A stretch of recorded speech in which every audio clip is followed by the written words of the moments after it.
Olá pessoal, sejam bem-vindos à série aqui do It's Money, Construindo Riqueza do Início ao Legado. Eu sou João Paulo Ferreira, assessor de investimentos e planejador financeiro, e hoje vamos para o quinto episódio da nossa série, de um total de 20. Se você já nos acompanhou até aqui, já sabe a importância de decifrar seu patrimônio, de otimizar seu orçamento, de usar sua dívida de forma inteligente.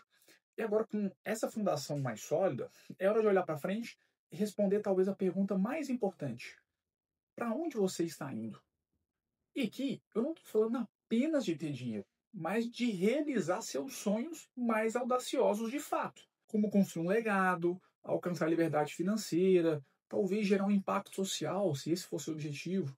Então a pergunta aqui é como transformar esses grandes sonhos em algo mais concreto que você vai realmente, que você possa perseguir. Bom, então com isso é que a gente precisa, de fato, definir alguma meta. E é importante ressaltar que meta é diferente de sonho. Então muita gente tem grandes sonhos, mas eles ficam muito na esfera da imaginação, porque eles não se tornam metas. Tá, mas qual que é a diferença, João? Sonho é algo mais abstrato, é um desejo. Ou seja, eu quero ter liberdade financeira, por exemplo, quero comprar um barco, quero deixar uma herança para os meus filhos. Isso é sonho. Agora, já a meta, ele é um sonho, só que com data, valor e um plano de ação. Ele é específico, mensurável, atingível, relevante e com prazo definido. Então, guarde esses requisitos, a gente vai chegar neles. Porque eles são muito importantes. Esse é o GPS que você precisa para chegar lá, certo?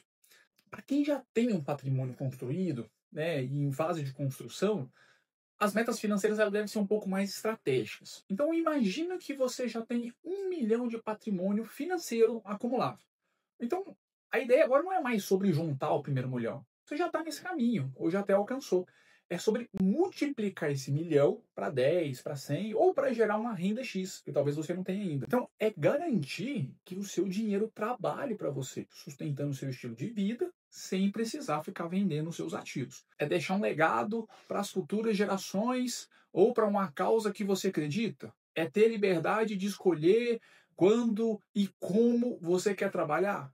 Então, esses poderiam ser alguns exemplos de metas, só que sem metas claras, a sua riqueza, por maior que seja, ela pode não te levar para lugar nenhum. Então, é como se você tivesse um carro potente, né? Imagina isso. Só que sem nenhum destino traçado. Você vai andar, andar e não vai chegar a lugar nenhum. Bom, quando a gente fala de meta, uma das melhores metodologias que a gente tem, e que provavelmente você já conhece, e que se aplica perfeitamente aqui para o planejamento financeiro de alto nível, que é a metodologia SMART, que nada mais é do que um acrônimo com as iniciais dos 5 requisitos que a gente precisa preencher para conseguir cumprir a meta. É exatamente aqueles que a gente comentou agora.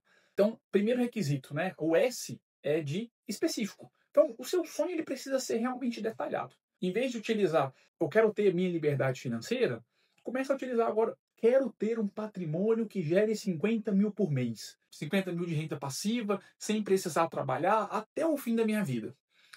O M seria a parte de mensurável. Então, como é que você vai saber se você atingiu sua meta? Não, ela precisa ter números.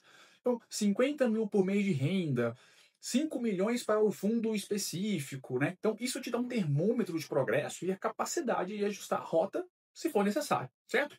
O A é de atingível. É claro que sua meta precisa ser desafiadora, mas também precisa ser realista.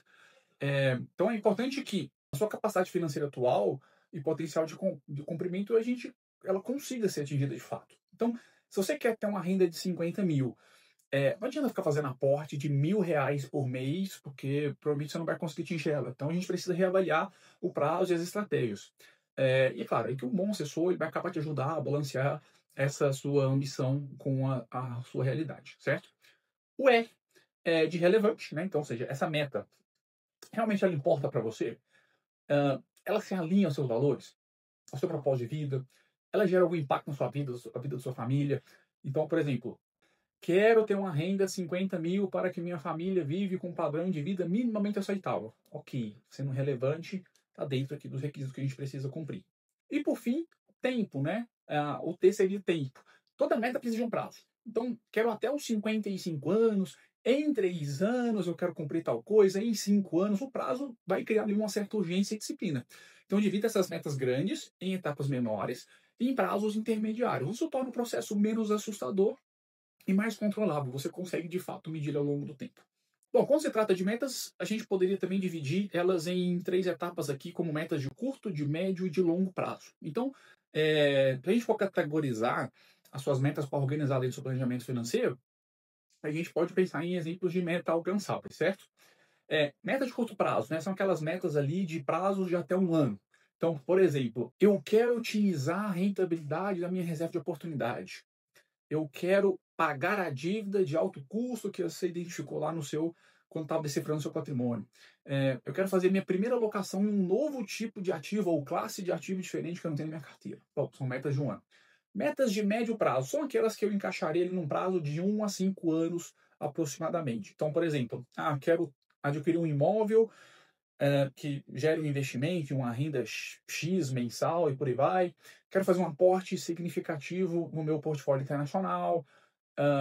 Eu quero expandir o meu negócio com investimentos de capital próprio em X reais e por aí vai. E por fim, as metas de longo prazo são aquelas maiores 5 anos. Essas, para mim, são as que têm um impacto financeiro maior na sua vida. Então, atingir a independência financeira completa, onde a renda passiva vai cobrir 100% das minhas despesas pessoais. Ótimo. Quero planejar a sucessão do meu patrimônio para a próxima geração. Se a sua ideia é a filantropia, quero criar uma fundação ou um endowment para uma causa social. Então, cada tipo de meta vai te exigir estratégias de investimento e planejamento diferente, mas todas vão se encaixar na sua grande visão que você tem do que você vai tratar de meta financeira de modo geral, certo? Bom, definir metas talvez seja aqui a parte mais animada, né, quando está pensando aqui no seu planejamento financeiro. Mas o verdadeiro desafio que a gente vai ter é transformar isso em realidade. Então, aqui que a complexidade do alto patrimônio exige um parceiro estratégico. E por isso que aqui a gente bate sempre na tecla de ter um auxílio de um profissional, como um assessor de investimentos, um escritório de assessoria com expertise nisso. Aqui é importante enfatizar que um assessor ou um consultor que só sabe te oferecer produto financeiro provavelmente não vai te ajudar com isso. Então é importante que quando for buscar um profissional, busque algum que te ajude de fato a formalizar, refinar essas metas, aplicando essa metodologia SMART, né? Porque é ele que vai conseguir talvez te ajudar a alcançar essas metas de maneira mais rápida possível, de maneira mais eficiente possível. Então, que um assessor, na verdade, um profissional te ajudaria de maneira prática, ajudar a traduzir essas metas em números reais, o quanto você precisa ter, quanto precisa economizar e investir, qual a rentabilidade necessária. 2, ele poderia construir um plano financeiro personalizado, né? O caminho exato que você deve seguir com suas alocações de investimento, estratégia fiscal adequada para cada meta que você tem. E, claro, monitorar o seu progresso, né? E fazer os ajustes necessários quando de fato ele entender que é cabível para aquela situação. Então, garantindo que você permaneça ali no curso, mesmo com as oscilações de mercado, mesmo com todos os desafios da sua vida que venham surgir. Tá? Então, o profissional ele vai acabar te guiando em todas essas etapas da sua vida. Bom, pessoal, a parte de hoje era mais para falar sobre meta, né? Então, esse é o nosso 5º episódio. A gente encerra aqui. Com esses 5 episódios, acabamos o nosso módulo primeiro, né? O módulo 1, que se trata ali muito da fundação sólida do patrimônio. A partir da próxima semana, a gente já vai mergulhar um pouco no mundo dos investimentos, algo que a gente não falou, não destrinchou tão a fundo aqui. Então, a gente começa ali para aquele ABC do investidor, que quer construir ali um grande patrimônio. Então, prepare-se para levar seu nível de conhecimento a partir da semana que vem. Meus caros, se gostaram do conteúdo, inscreva-se no canal, ative as notificações para não perder nada e nos encontramos na semana que vem.